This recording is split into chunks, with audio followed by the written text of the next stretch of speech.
تعليم الصبيان التوحيد.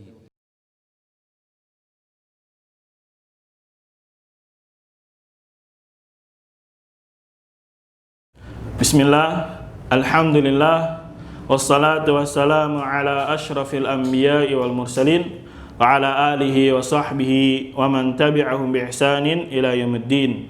Amma ba'd. Ikhwani fillah, rahimani wa rahimakumullah. Para aba dan ummahat yang dirahmati Allah Subhanahu wa taala. Pada kesempatan kali ini, insyaallah kita masuk pertanyaan berikutnya pada kitab Ta'limus Sibyan At-Tauhid yang kita intisarikan dengan judul Yuk Belajar Tauhid. Langsung saja kita mulai. Berkata mu'allifu rahimahullah, li ayyi syai'in khalaqaka. Untuk tujuan apa Allah Subhanahu wa taala menciptakan dirimu?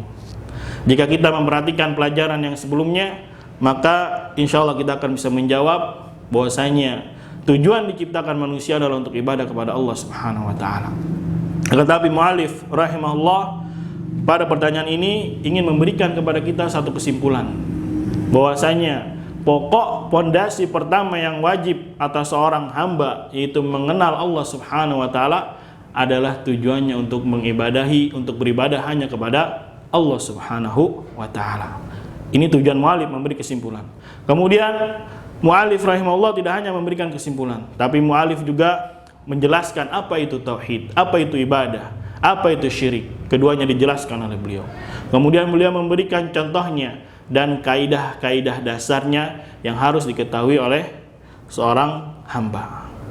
Makanya di sini kita baca li ayyi syai'in khalaqaka. Untuk tujuan apa Allah Subhanahu wa taala menciptakanmu?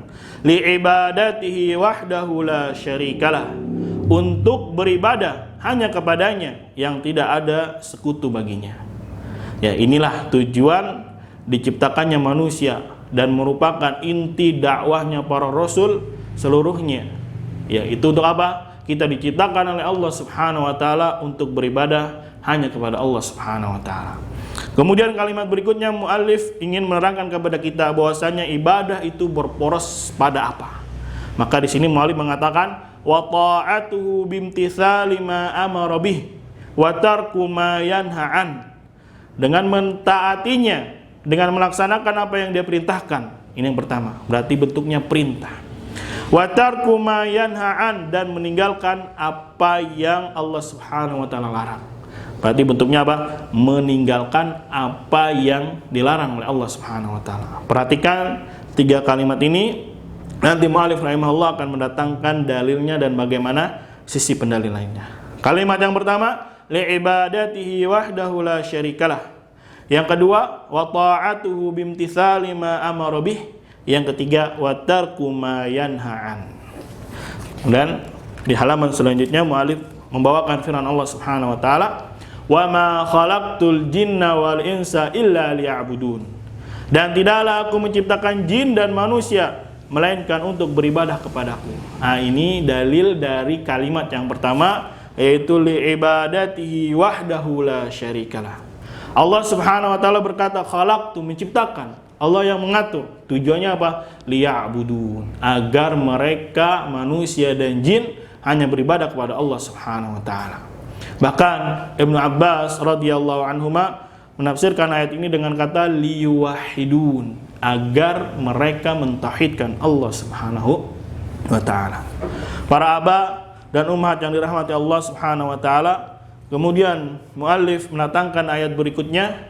Ya, ini pun sekaligus nanti sisi pendalilan dari kalimat kedua dan yang ketiga.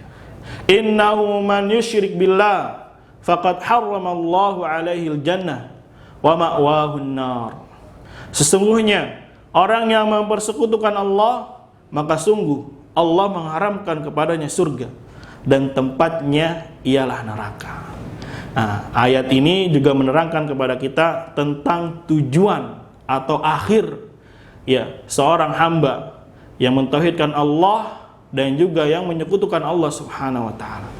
Makanya di sini Allah Subhanahu wa taala berfirman, "Innahu man yusyrik billah." Sesungguhnya barang siapa yang menyekutukan Allah, melakukan perbuatan kesyirikan, faqad harramallahu alaihil jannah, maka Allah mengharamkan untuknya jannah. Wa ma'wahun nar, dan tempat kembalinya adalah apa? Neraka. Perhatikan, tempat kembalinya neraka. Kenapa? Karena dia melakukan perbuatan syirik kepada Allah Subhanahu wa taala. Dan hikmahnya Allah Subhanahu wa taala, ketika ada suatu mudarat bahaya ini untuk makhluk, untuk manusia, maka Allah larang perbuatan syirik. Tujuannya apa? Agar mereka tidak masuk ke dalam nerakanya Allah Subhanahu wa taala. Maka hikmahnya Allah melarang perbuatan syirik. Dan inilah sisi pendalilan, yaitu ibadah meninggalkan apa yang Allah Subhanahu wa taala larang. Di kalimat ketiga, wa tarku ma yanha'an, meninggalkan apa yang Allah Subhanahu wa taala larang. Lalu pertanyaannya, bagaimana sisi pendalilan untuk kalimat wa ta'atuhu bimtitsali ma amara bih? Disinilah kejeliannya muallif rahimahullahu taala.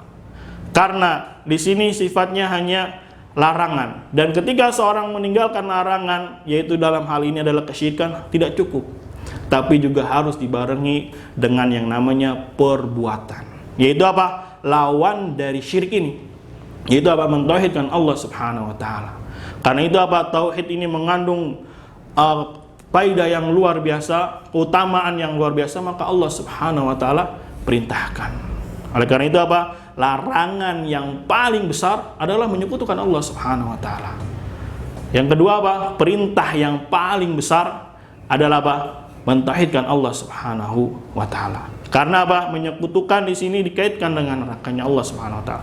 Dan kebalikannya berarti apa? Yang tidak menyekutukan Allah, mentauhidkan Allah, maka tempatnya adalah surganya Allah Subhanahu wa taala. Jadi sisi pendalilan untuk kalimat wa ta'atuhu bimtitsali ma amara bih, kebalikan dari sini. Karena seorang hamba tidak cukup dia hanya meninggalkan apa yang Allah Subhanahu wa taala larang.